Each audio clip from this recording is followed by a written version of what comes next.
sebaik-baik manusia tuh menurut saya adalah orang yang harus punya rasa empati gitu kan.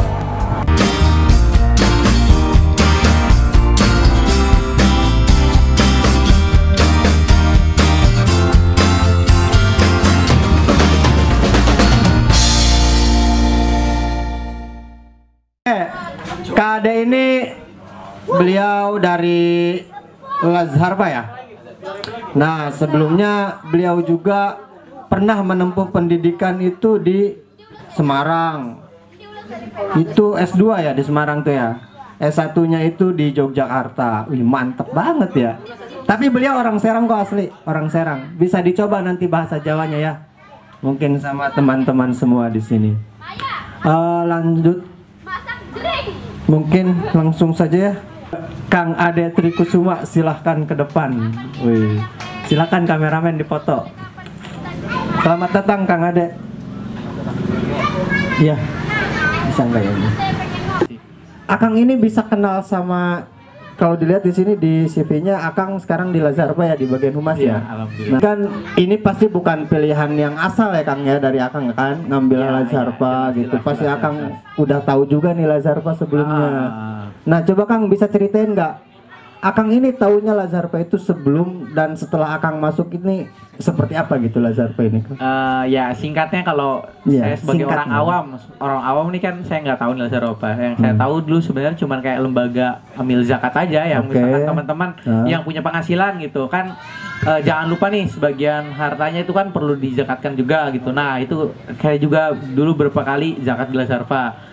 Setelah masuk ke dalam ternyata luas banget. Kalau ngomongin lembaga amil zakat tuh bukan cuma zakat gitu. Teman-teman yang saya pikir, saya ini orang yang dulu kan yang kurang empati gitu sama orang, kayak ya udahlah urusan gua lo gitu lah.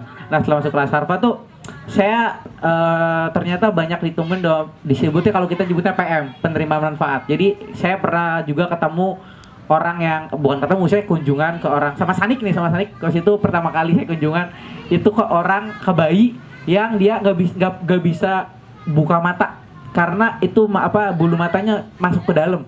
Jadi bayinya itu nangis terus.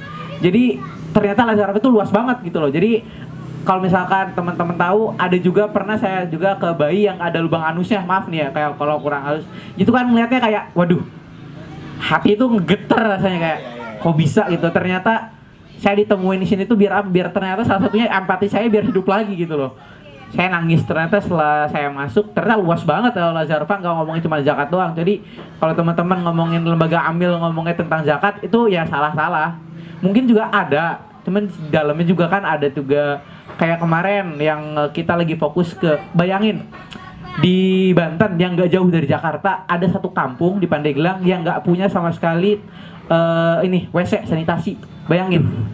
Orang Pandeglang, itu kan nggak jauh dari Banten ya. Bayangin gimana kalau yang jauh dari Jakarta, yang kayak di Kalimantan, di pedalaman itu nggak punya sama sanitasi sama sekali gitu loh. Nah juga pernah ke sana, dan juga Lazharpa punya program unggulan yaitu membangun sanitasi ke warga-warga. Bukan cuma membangun, kalau orang tuh kebiasaannya kalau udah dibangun ya udah dibangun aja terus nggak dilakuin. Nah kita tuh membangun kebiasaannya itu. Yang utama kan sebenarnya membangun kebiasaan, sama kayak membangun membaca kan sama teman-teman Rumah Dunia kan sebenarnya bukan ayo ngebaca, bukan ngebangun ngebacanya kan, membangun kebiasaannya itu yang susah kan. Nah itu sampai dengan Lazharpa. Jadi teman-teman bayangin aja, lembaga kita ini lembaga kemanusiaan, tapi emang ya berbasisnya tetap berbasis Islam. Oke. Menarik ya Kang ya. Berarti dengan Akang ini masuk ke Lazharpa, ternyata di dalam Lazharpa ini ada sesuatu yang memang itu memantik kembali ya Kang ya, kepedulian Akang terhadap kemanusiaan dan lain sebagainya. Nah Kang, karena kan sekarang ini kita ada di dua kondisi lah.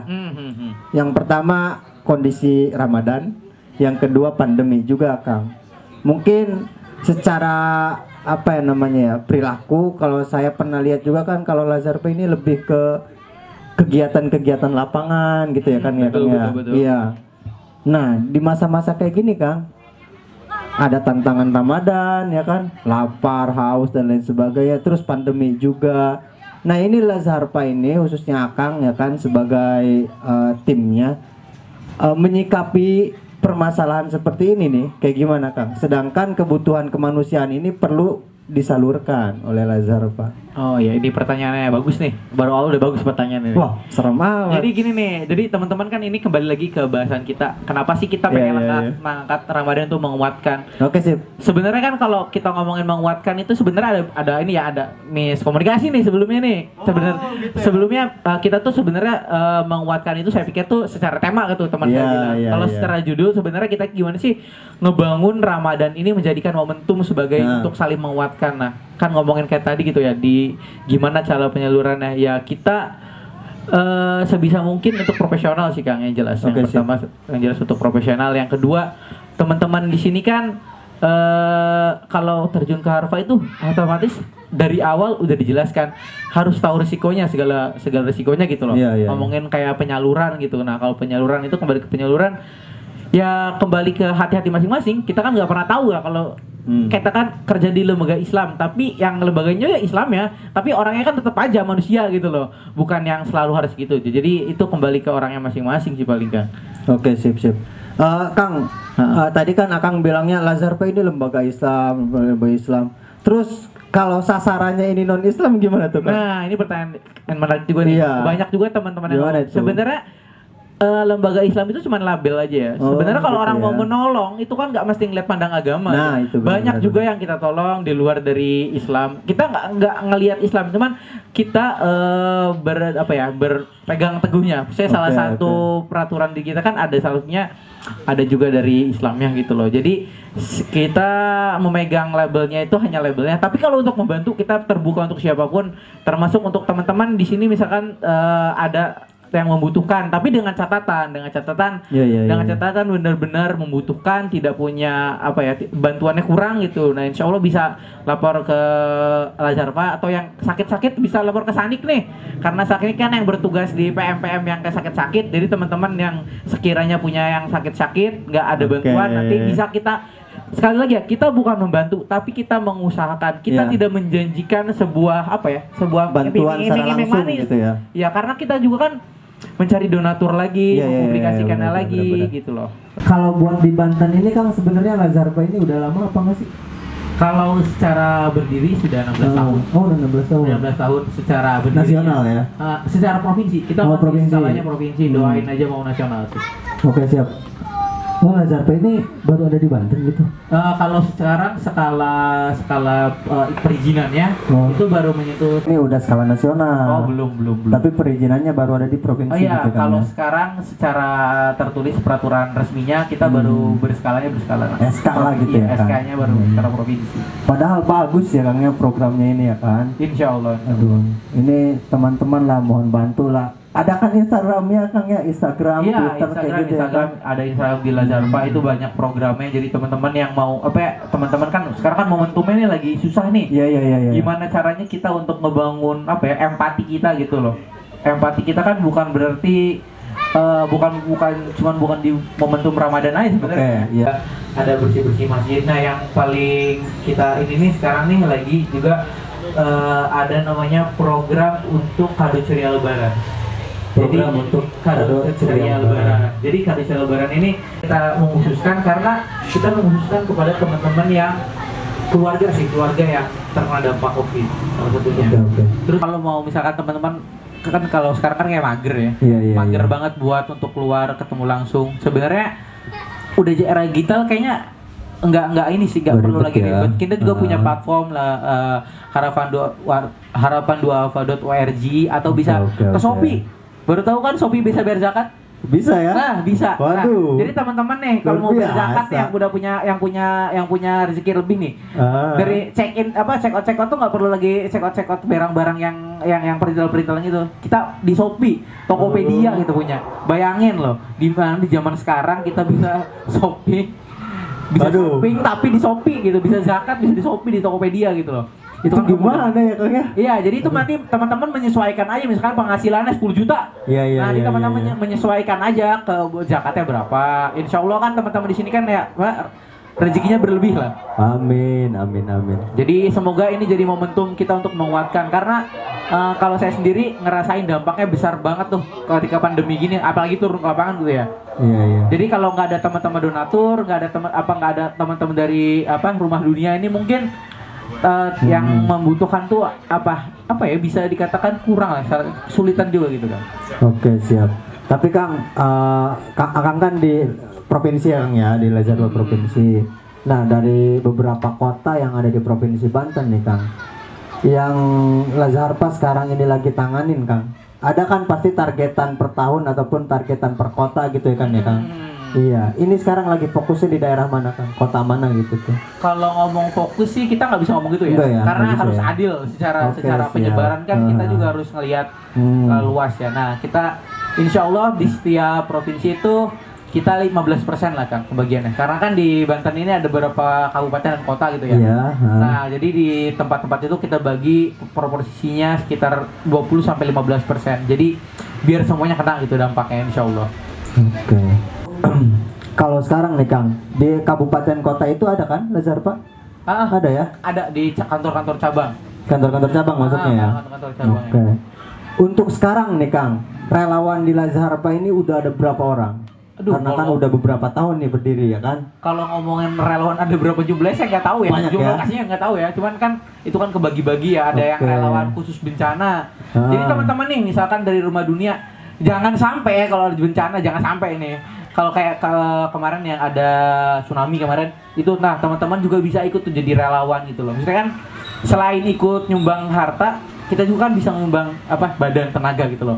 Tapi jangan sampai ada bencana ya. Misalkan di Banten ada bencana, teman-teman Rumah Dunia bisa juga nih jadi relawan juga ke sana, karena kita selalu terbuka untuk relawan gitu loh. Insya Allah nanti kita akan memfasilitasi ya, paling standar minimal transportasi ke sana gitu kan. Ada pelatihan-pelatihan. Kita juga sih sebenarnya lagi butuh psikolog sih sebenarnya kan. Karena bencana itu kan sebenarnya bukan cuma uang. Kalau kita ngomongin uang ya udah kita ngasih uang. Selebihnya setelah bencana itu kita butuh apa? Mental healingnya.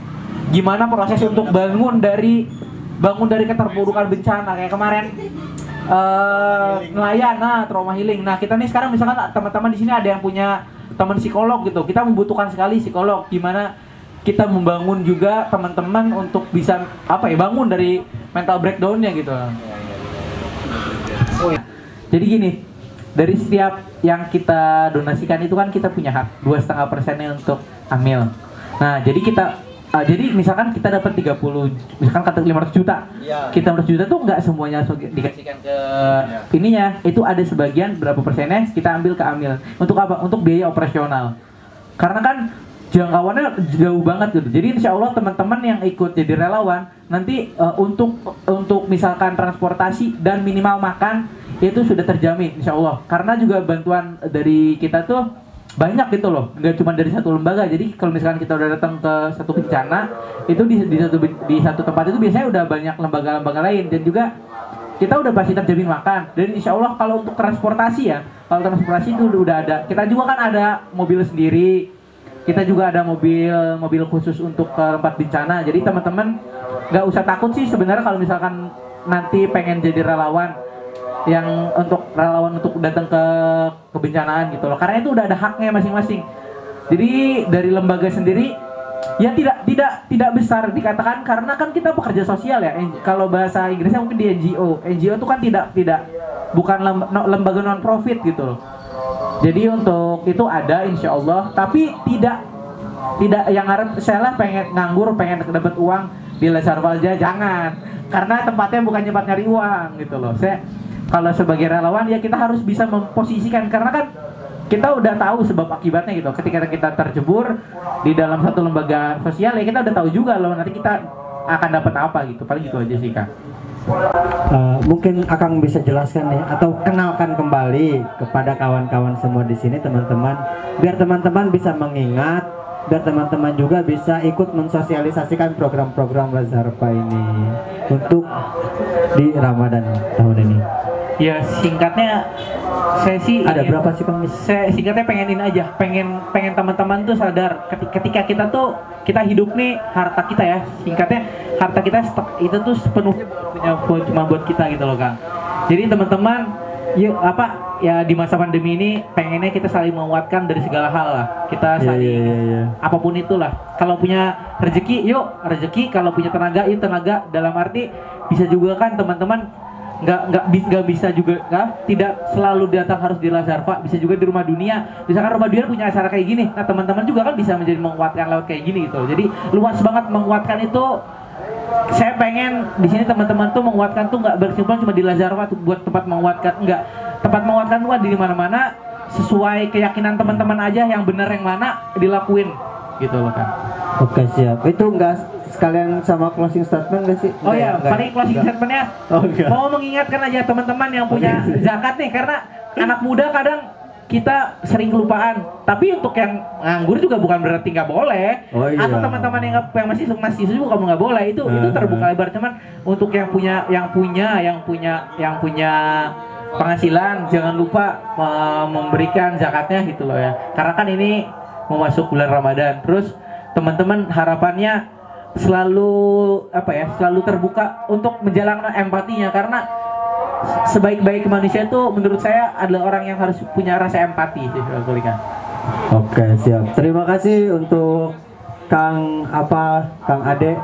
Iya, sama-sama Kang. Ade Tri ya biasanya. Kang Ade Tri untuk waktunya dan kesempatannya pada sore hari ini udah datang di Rumah Dunia. Mungkin dan terima kasih juga untuk teman-teman yang ada di sini. Sekian ya pertemuan kita pada sore hari ini, dan jangan lupa untuk teman-teman nyenyore masih ada sampai tanggal 30, tanggal 1 juga ada acara dari Honda ya. Terus tanggal 2-nya ada kado lebaran, dan untuk besok ini spesial di sini. Waduh, ada cerita terkait menumbuhkan karakter anak melalui dongeng. Apa? Oke, siap. Dan untuk besok ini penting sebenarnya, materi besok ini menumbuhkan karakter anak melalui dongeng. Dan untuk besok diharapkan datang di jam 3 lah kalau bisa ya kan, biar cepat mulai. Ini penting loh, penting. Terus dan jangan lupa di subscribe. Bukan dong. Apa sih namanya Instagram tuh? Di follow. Iya, sengaja. Di follow Instagramnya Rumah Dunia dan Instagramnya Rendezvous Cafe. Oke, jangan lupa. Itu penting. Oke, mungkin sekian. Kurang lebihnya mohon maaf. Assalamualaikum warahmatullahi wabarakatuh. Kelewatan ya.